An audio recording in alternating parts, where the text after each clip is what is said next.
Hello everyone, welcome back. It's Space Engineers Plus Me, episode 85. I'm Enigmatus, and today we're so close. We're so close to being done with this build, and we haven't invested nearly so many episodes in this one as we did for the original Atlas. But it's that slow part of the build, where things just take forever to get set up and tweaked and adjusted and tested. I think we're about there, so we're going to talk about what we've done since the last episode by way of progress, just so that people aren't wondering why it took me 4 or 5 days to get this episode out, because they're bound to. You can see we found iron and nickel. They're competing with each other for a spot under our drill.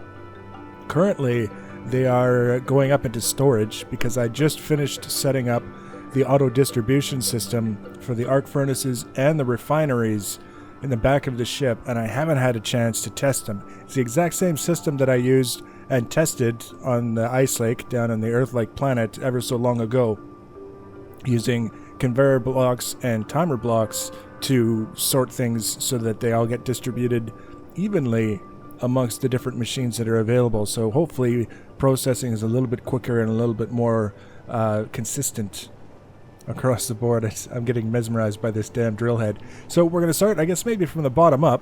And when I say bottom, I mean way the hell over here. Because obviously we had to relocate in order to find a place to mine. The place where we set up, I thought we were actually directly over a place to mine, but I was absolutely wrong. Now, according to the UI, my light is on, but it is, of course, the darkest of nights. This is the tether that we've basically set up. I guess this is the demo model, the blueprint model that we'll be using. And the biggest thing that I noticed in all of this getting set up to finish the build is that this is too long.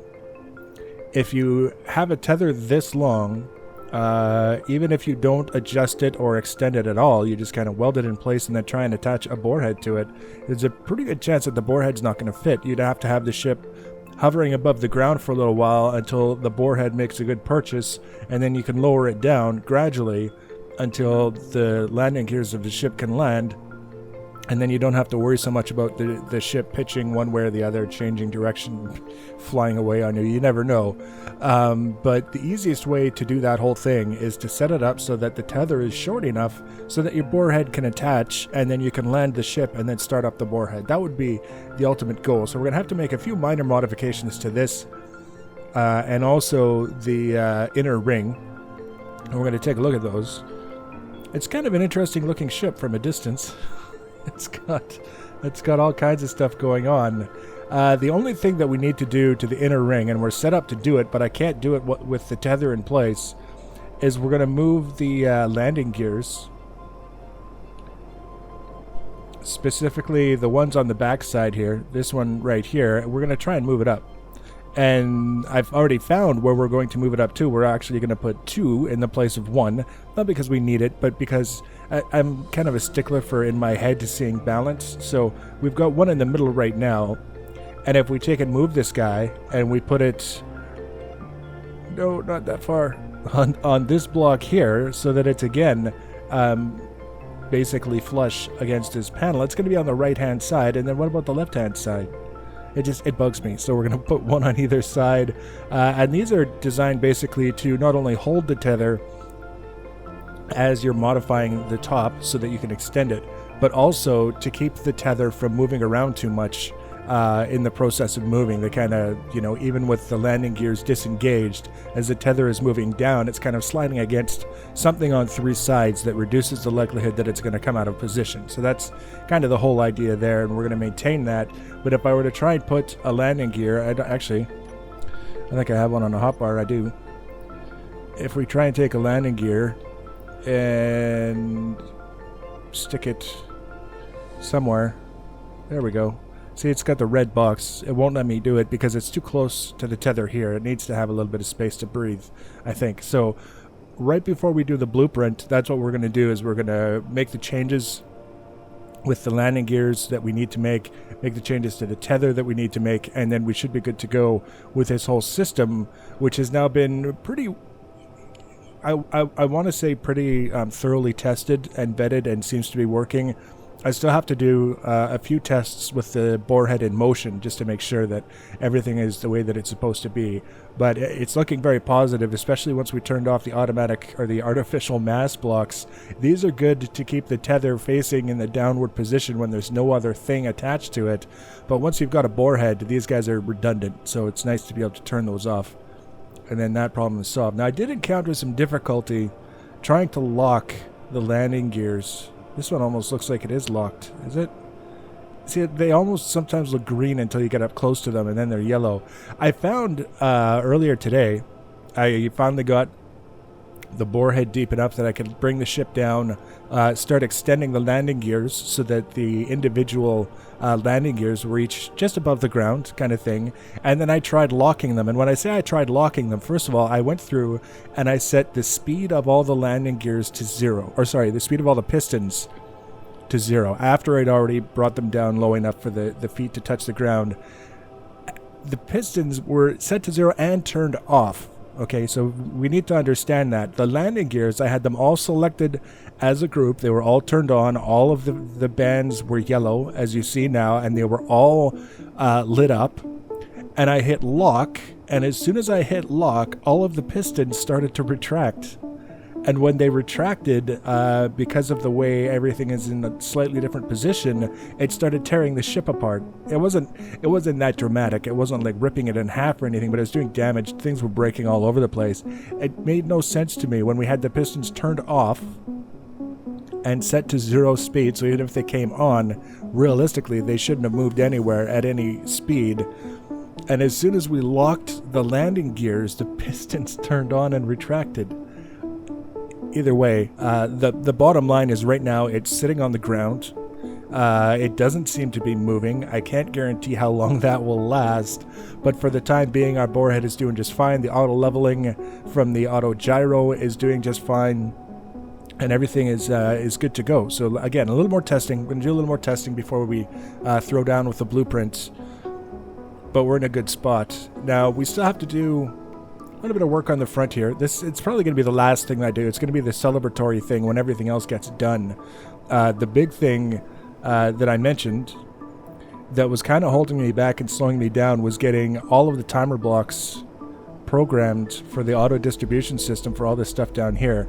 Fortunately, the one thing that I did right in this entire build, if everything else goes wrong, this is one thing that went right, as I labeled all of the conveyors, or all of the conveyor sorters, I should say, specifically, that were connected to all of the machines that we have down here as I placed them. So I didn't have to go around in this ultra-tight quarters kind of environment and find all of these conveyor blocks and label them so that it was easier to set them up. All the conveyor blocks, all the timer blocks, that blue down there is a timer block, and there's one for every conveyor sorter, all labeled. And that meant all I had to do was sit in the interface and set up all of the timer blocks to turn conveyor sorters on and off for all of the 16 refineries, 44 arc furnaces, and then the 6 timer blocks that control the packaging system, we'll call it. It's 3 conveyor blocks, one right after the other.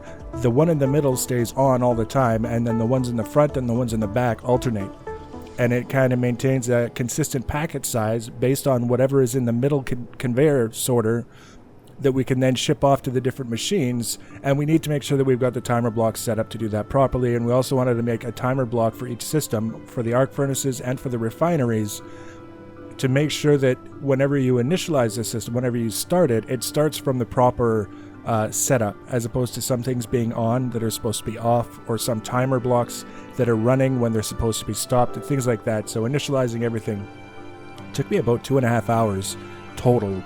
But I'm the one who decided to have that many machines on the ship, so it's my own damn fault that it took that long to get them all set up with the auto distribution system. I'm very happy to have it set up, and that's going to be one of the things that I'll be keeping a close eye on, especially as we start getting more different kinds of ores into the ship, to make sure that things are being distributed the way that they're supposed to be to the machines that they're supposed to be going, and not, sending them off to far reaches of the ship and everyone forgets about them until they crash the ship because they're too heavy. Stranger things have been known to happen, like pistons that retract when you lock your landing gears. Realistically speaking, I expect this build to be done, functional, blueprinted, and available for everyone else to abuse and mutilate as you see fit within a week of the time that this video goes up.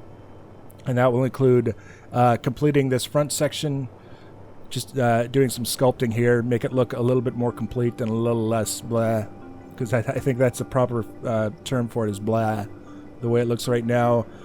All of the systems will be tested. They won't be perfect because we are talking about a game where physics will do horrible things to you in the name of doing wonderful things for you. And there's nothing that I can do about that. But we've seen the concept. We've seen that it actually not only works, but works a little bit more elegantly than the previous iteration of our extending shenanigan. And once that's all done, it's basically we're going to be taking our Atlas... not the Atlas, the Spectre Gamma, back up to our station. We're going to finish working on our big purple station, and then we will make a really big ship with guns and take it to the alien planet. And that'll be kind of pushing towards the end, I think, of what we're going to be able to do with the early access version of the game as it is now. But it's still, I mean, there's still a lot to do. There's a lot of things that we're going to be doing, and hopefully maybe a few more innovations that we have to throw at it. So if you want to be notified when I add those future videos, the easiest way to do that is to subscribe to my channel or follow me on social media. Links for social media are in the information box below the video. Feel free to leave your comments and feedback. Thanks for watching, guys, and take care.